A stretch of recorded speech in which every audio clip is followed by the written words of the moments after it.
So, good evening everyone. So, dito is, sa order record ko is ito yung records ng mga umorder, yung mga nag-order. So, ayan, meron ditong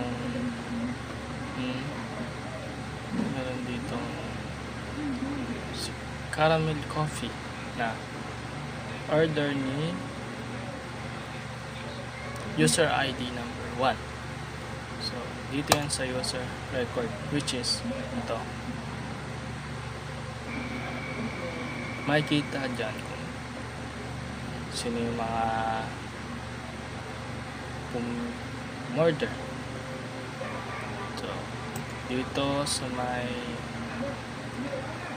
sa sales table, makikita dyan yung output dun sa order record na nakalagay dito is yung sales ID number 1 at yung user ID number 1, kung ano yung total niya at kung ano product yung binili niya. So, ito sa sales table ay sa order record, merong order ID, user ID, product ID, total paid, kung magkano yung binayaran niya. So, dito sa user record, merong user ID, name, address, email, which is eto na yung mga pumili.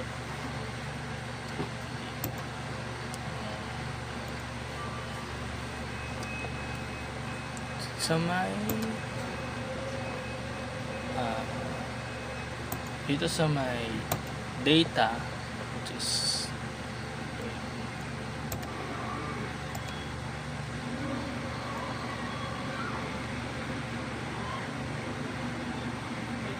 yan, kaka-connect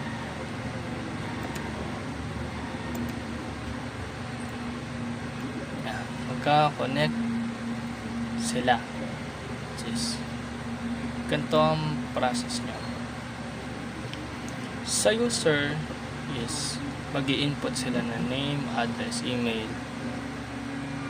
at pag nagawa nila yon at umorder sila, papasok yan dito, which is itong order ID at itong user ID at product at kung magkano yung total na binayaran niya. Pagkatapos pumasok nun is dapat nakakonect dito yung sales ID. So, may mali ako. Alam mo. So, dito makikita din sa table na to yung sino yung bumili. At kung ano yung product na pinili niya at magkano. So, yeah. Thank you po. Thank you.